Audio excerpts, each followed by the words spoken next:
Page 75, Shenandoah. On page 74, they're introducing you to the E major scale. 4 sharps. Oh goody, we get to use 4 block keys. F sharp is always the first one, C sharp is always the second, G sharp is always the third. Now we're adding a D sharp, it's always the 4th one. And the order I'm talking about is the order the sharp signs appear in the key signature. It's not the order they're used in the piece. They can be used in any order in the piece. Don't get confused here. It's just the order they are here. And the reason why I bring it out is because if you happen to know what the order is, all you got to do is glance at the key signature. You can see there's 3 or 4 or whatever. And if you know what the order are, you automatically know what the sharps are. So, if you haven't, please go do my scale video on E major. And arpeggio videos, if they're up, learn the E major scale. If you don't know it, do 1 octave and learn it first. If you're going through the scales multiple times, and I hope you are, and you already know the E major scale, then make sure you do the 2 octaves. 2 octaves up and down. It's 1 octave and then 2 octaves. I explain it in the video. And the primary chords, if you would, they show them at the bottom of the page in the left hand. You need to learn them in both hands, so just do them in both hands. They don't show you the 5-7, but they should. The 5-7, if you're wondering, is take a look in Shenandoah, the last measure in the left hand, the first beat, that's a 5-7 chord. So that's it. I don't know why they don't use it in the warm-up. They didn't, so it's up to them. I don't warm up anyway, it doesn't matter. Now, in the right hand, watch the fingering. I want to make some adjustments here. Starting out down here on the B, 3, and 2 notes later we need the 1. Well, I suggest for those 3 E's, you do a 3-2-1. I like to use different fingers on repeated notes anyway. This is a slow piece, sort of, so you got plenty of time. This is a good practice. This is time to take advantage of that and practice in this. And then for the fermata, you're going to just kind of hold it. There's no set time.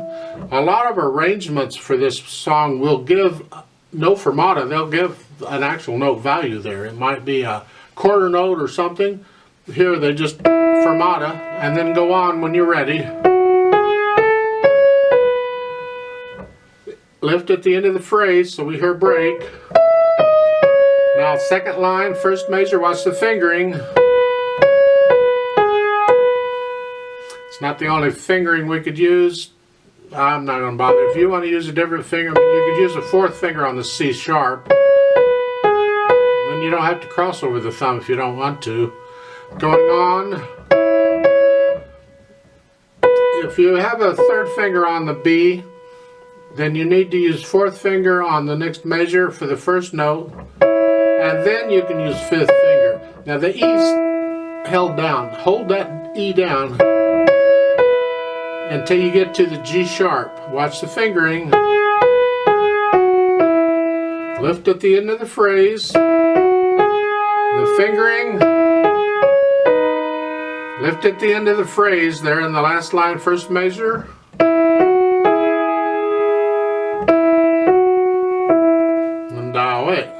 That's the right hand. The left hand's got the chords. And now, both hands together, let's talk about that. You're here at the beginning. A little bit tricky because you're playing a B in the right hand pickup, but the left hand needs that key because it's in the chord. Now we're getting away with it here because the pedal is going to be down and it'll connect the note because we want to connect the notes. But it's hard to do when there's a chord there, so the pedal will help.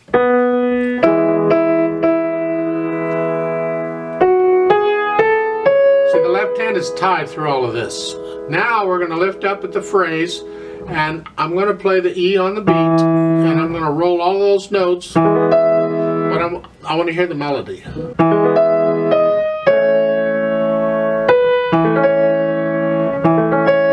See, all 4 notes. But I want to hear the melody. Then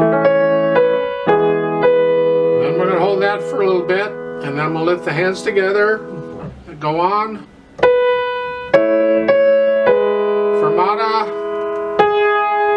Lift up the E in the right hand when you do that. End of the phrase. Go on. Back, end of a phrase again. Fingering in the left hand. They have a 2-1. You can do a 1-2 there if you want. It's up to you.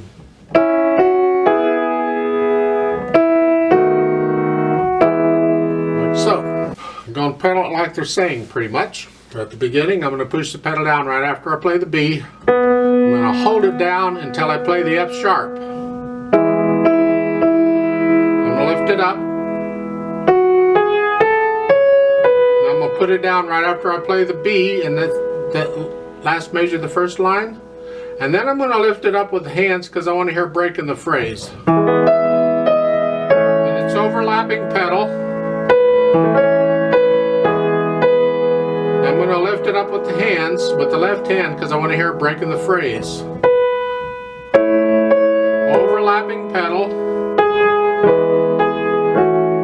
Now, third line down, first measure, I don't pedal the F sharp. I don't put the pedal down until I play the E. So it's here. I don't want to blow those notes. Then I'm going to lift the pedal with the right hand, because I want to break in the phrase.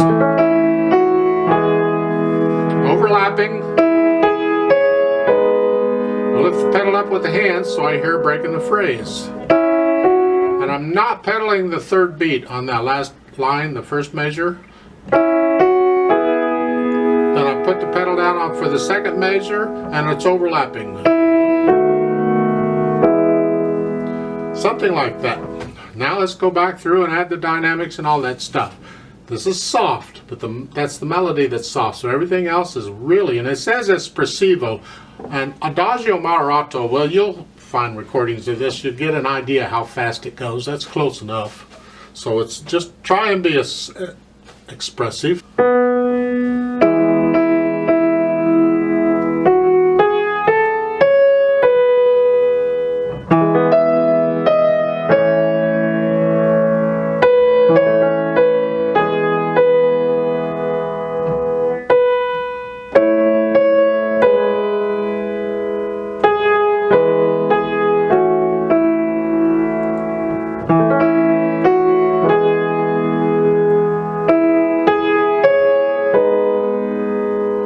You have a little crescendo, and then retardando. You're going to die away. The end, lift the keys up, the hands up off the keys, release the keys. Leave your hands down, but release the keys, and then gradually release the pedal. And the sound should just die away. We don't want to end this so beautifully and soft, and then abruptly end the sound like that. It's like, whoa. So we let the sound die away. Now if you have an electronic keyboard, you can't release the pedal like that and release that. You actually have to go to the volume control and gradually turn the volume down to make the sound go away. Same effect, the same idea, different technique.